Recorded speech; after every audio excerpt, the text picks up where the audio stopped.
పద్ధతి గల వ్యక్తి. ప్రతిపక్ష పార్టీలను కానీ రాజకీయ నాయకులను కానీ ఉపయోగించే భాష కానీ ఆయన సాంప్రదాయం కానీ గౌరవప్రదంగా ఉంటుంది. జోగి రమేష్ లాగా దిగజారి చంద్రబాబు నాయుడిని తిట్టు, పవన్ కళ్యాణ్ని తిట్టు, లోకేష్ని తిట్టంటే తిట్టే వ్యక్తి కాదు కొలుసు పార్థసారథి. ఒక గౌరవప్రదమైన వ్యక్తి. ఆయన్ని యాదవ సామాజిక వర్గమే కాకుండా కాపులు, కమ్మవారు అందరూ గౌరవిస్తారు పార్థసారథిని. ఇప్పుడు కొలుసు పార్థసారథిని ఈ బదిలీల ప్రోగ్రాంలో ఆయన కూడా బదిలీ చేయాలని ఎజెండా పెట్టుకున్నారు. గన్నవరంలో వల్లభనేని వంశీమోహన్ సర్వే చేస్తే పీకే సర్వేలో ఓడిపోతాడు, అక్కడే తెలుగుదేశం అభ్యర్థి యార్లగడ్డ వెంకట్రావు గెలుస్తాడనే నివేదికలు వచ్చినాయి. ఇక వల్లభనేని వంశీని గన్నవరం నుంచి పెనమలూరుకు తెచ్చి పోటీ చేయించాలని ఆలోచన.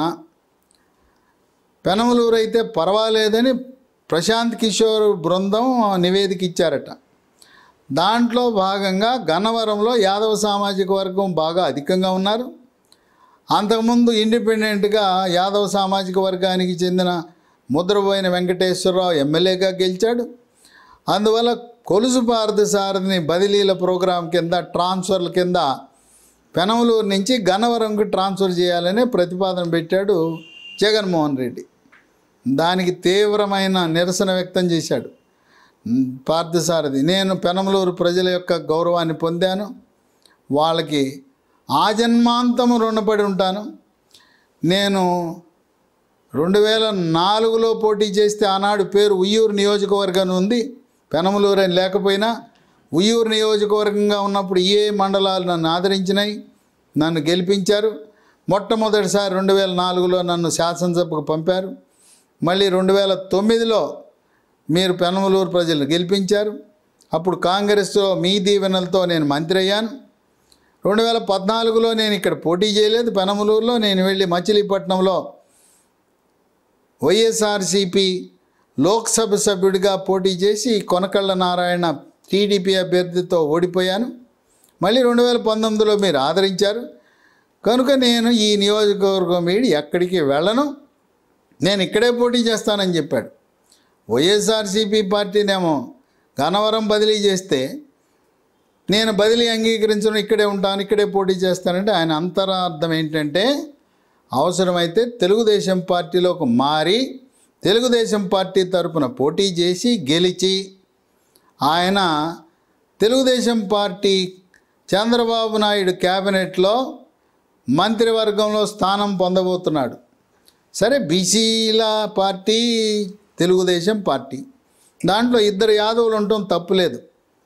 అక్కడ తుని నుంచి కుమార్తె దివ్యను పోటీకి పెట్టి దివ్యను గెలిపించుకొని యనమల రామకృష్ణుడు ఆర్థిక శాఖ మంత్రి, శాసనసభ వ్యవహారాల మంత్రిగా చంద్రబాబు నాయుడు క్యాబినెట్లో ఉండబోతున్నాడు. ఆ ప్రాంతం నుంచి ఆయన ఉంటే కొలుసు పార్థసారథి రెండవ యాదవ మంత్రిగా ఉండటంలో ఏమీ తప్పు లేదు. ఆయనకున్న సీనియారిటీ, ఆయనకుండే గౌరవాన్ని బట్టి ఆయన తెలుగుదేశం పార్టీలోకి వస్తే ఉమ్మడి కృష్ణా జిల్లాలో 4 లక్షల ఓట్లు యాదవ సామాజిక వర్గానికి ఆయన వెంటనే నడుస్తారు. దీని ప్రభావం వివిధ నియోజకవర్గాలలో పడుతుంది.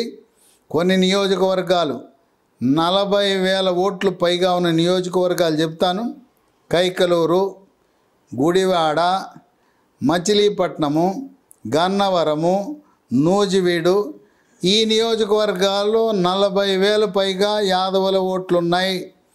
కొలుసు పార్థసారథి ఏ పార్టీలో ఉంటే ఆ పార్టీ యాదవులందరూ ఆయన వెంట నడు. Hit TV presents like, share, comment.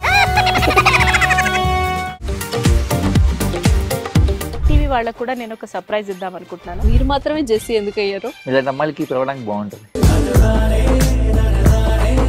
Chandu సాయికి like you and have a, జనాలకి ఒక పేరు నచ్చిందంటే దీనికి ఒక ప్రాసెస్ ఉంటుంది.